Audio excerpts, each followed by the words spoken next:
Okay, the dog trainer's secret handshake. This is a really, really complicated skill to teach and to learn, and it mostly is about developing your skill and timing as a trainer.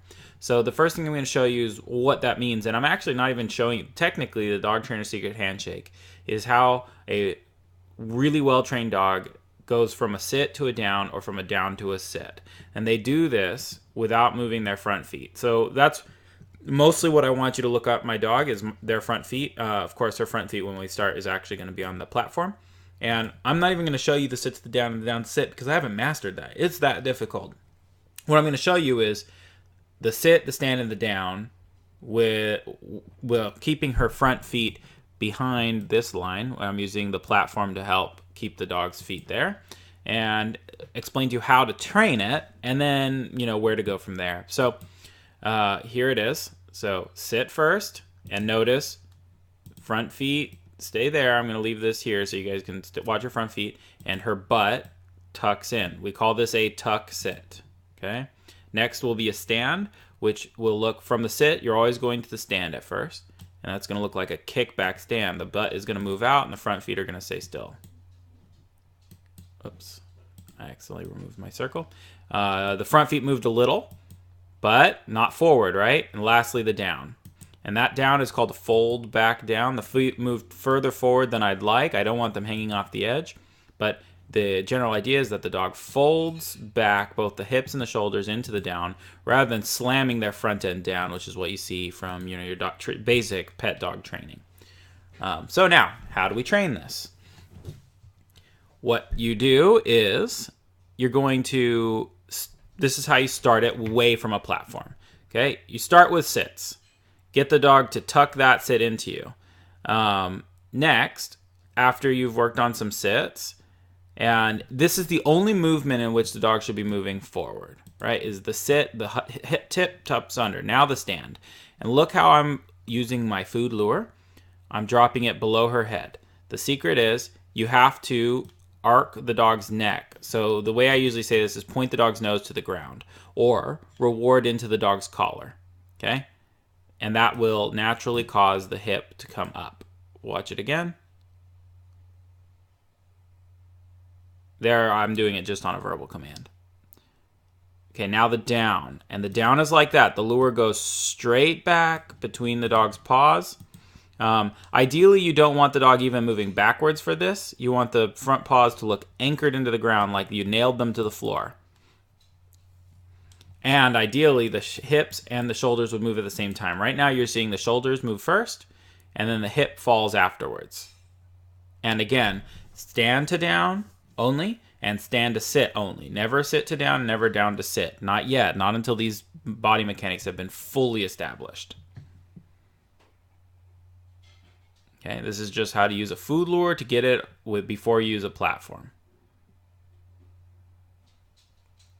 Now I'm showing you her moving off of my hand. So she stands into my hand, and then I tell her down, and she folds backwards. Okay? It takes a lot of repetitions to get the dog to do this right. It takes less repetitions if you start it this way. But if you've trained it the wrong way, like I did with Lumi here, I trained it the wrong way first, then it takes a million years longer. Okay, now I'm showing my other dog. She was trained the right way from the beginning. She's much better. So now I'm using a front foot target to keep the front feet where I want them to be. Okay, it forces her to have to tuck her hip in. If she sits back, like what you see in a normal pet dog training class, she will step off the bowl. And I will tell her no, and she'll learn, oh, if I step off the bowl, I don't get my treat. I'm also working at the same time about her not jumping up into my hand. So that's why you see me doing this. But it's not a relevant part to what I'm trying to show you here. There, she's doing her little whisper, which is a voiceless bark. And she also uses this pivot platform to work on heeling, which is why you see her constantly trying to rotate around the bowl this way. Okay. Working on my sit. Good.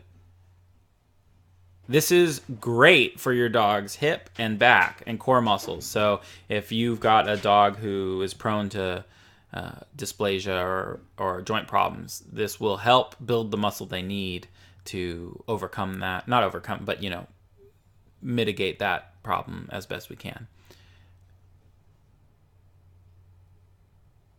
she is going to learn eventually not to jump into my hand, but she's very enthusiastic and I don't mind that. And so now I'm going to try a different strategy. We're still going slow, but the next thing I'm going to try is to go really fast. If you have a dog who jumps up at the food coming to them, this is a great way to do it.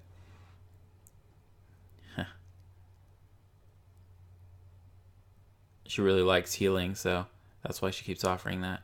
Now I think I'm going to try to go super fast. Nope, still going slow. We're going to skip ahead slightly. This is not the purpose. Oh, that's a down. We're not doing that yet.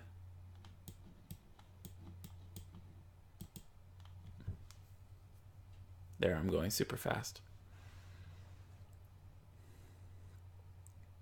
This will help undo her expectation to lunge forward.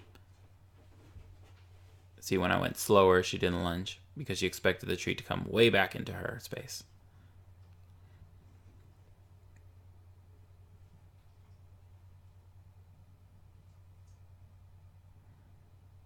Okay, notice how she stands when I reward. That is the kickback stand we're looking for, which is for her butt to come up like this.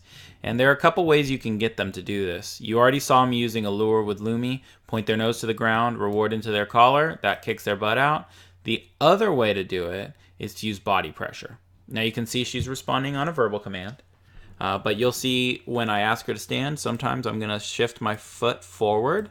And what I'm doing is, I trained this a couple different ways. I train it by just sliding my foot underneath them, and then if they usually pop up from that. If they don't, I just lift up slightly. Okay, it's very slow, quiet movement. The other thing that I'll do is I will march in place. So I like to use body pressure. I recommend if you're starting out and you've never done this before, don't use body pressure. Use the food lure, and it's because when you use the food lure, you won't accidentally push the dog out of your space, which is something I'm now trying to fix because they don't want to come in tight enough. So now what I'm teaching the dog to do, and this is something you're going to need to do if you do this process, is I'm teaching her, if you're sitting and I say sit, you shouldn't assume that means to stand or to down. If I say sit while you're sitting, you should remain seated. So she's sitting and I'm saying sit. I'm rewarding her for not changing her behavior. Once you get to an advanced part of this training, that's what you need to be doing.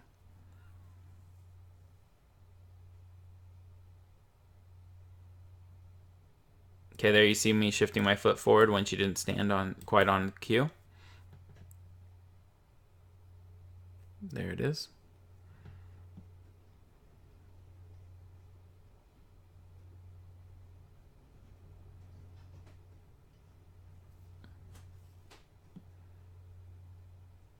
And I'm doing the same thing here where I'm saying stand while she's standing to make sure she doesn't assume that she's allowed to sit or down just because I said something. She needs to actually listen to what I'm saying, and there's the down. She's actually able to down on this higher bowl. Most dogs aren't. So don't expect your dog to do that. She can do it probably because she's a border collie and they have, shoulder joints that are designed for clapping. But next thing I'm going to show you is the smaller platform, which is a great way to get the down if you're having difficulty. And you see I'm getting a little further away as we progress. Eventually you should be able to do this at any distance and the dog will not creep.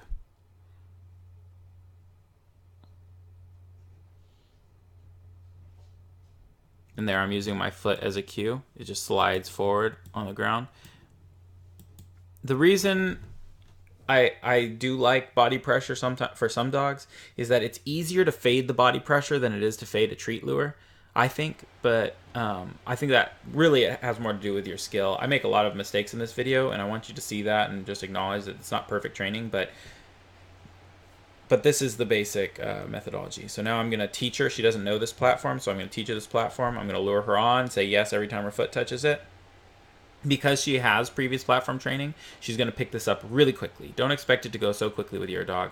Some dogs have to really spend 2 or 3 sessions just learning to step on the platform, and that that they get rewards for being on it, and if they step off it, they get no rewards. So working on sit and stand, and eventually a down.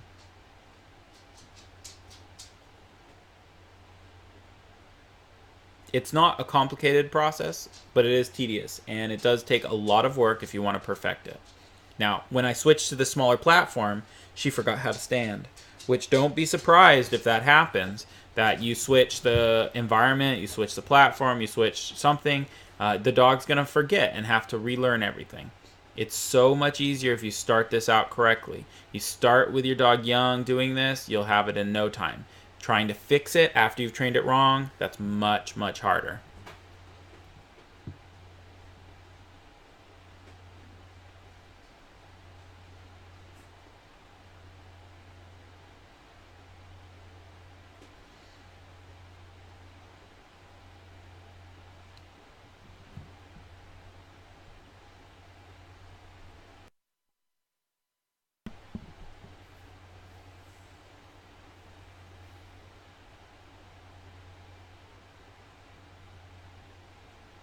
There's the foot movement to help her.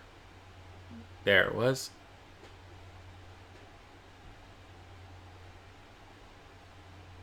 There it is again.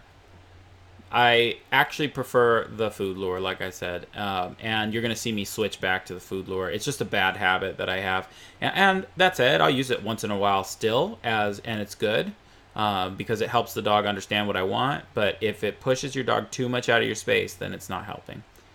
So here you're going to see, I think, the food lure. I got my hands prepared for it.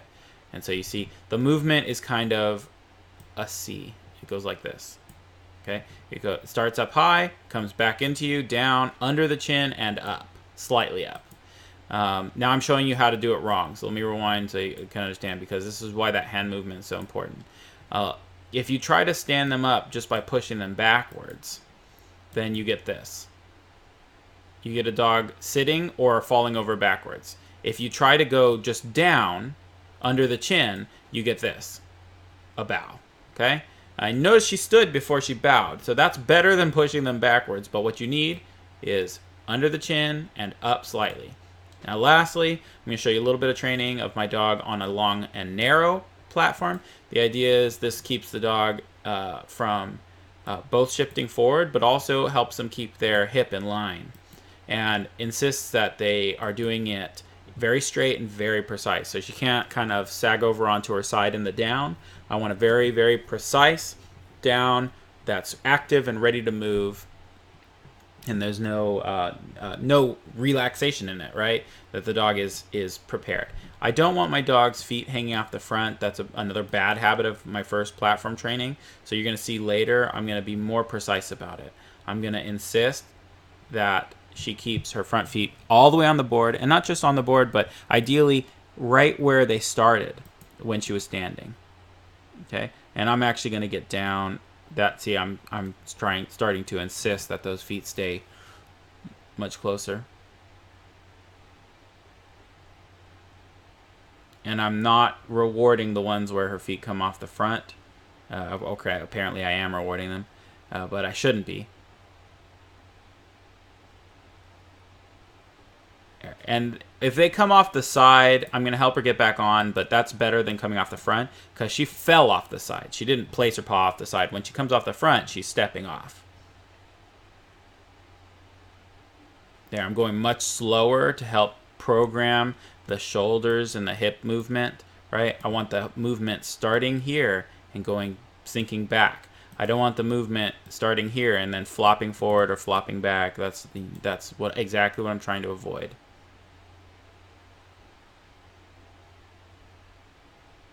There, that was a nice one. That was a really nice one. Even though the hip went last, eventually they should go at the same time, but for now, this is fine. Okay, I hope that gives you enough information to start training on your own. If you need help, contact me. I do video lessons. But this is a really, really complicated advanced skill. This is one of your choices of electives when you get to Red Leash. So, you know, try it out, see how you do. The earlier you start, the better. It's going to be better for your dog's hip, back, and core. And it's going to be impressive to other dog trainers. It'll be impressive to no one else, because everyone else is going to say, well, it's just a dog sitting, standing, and downing. What's so impressive about that? So you just have to be understand the work you've put into it to help other, and feel good about the progress you've made, not be showing off to other people, the fancy, tricks that might be fancier. So hope you enjoy it, and I will see you next time. Thank you to my supporters on Patreon.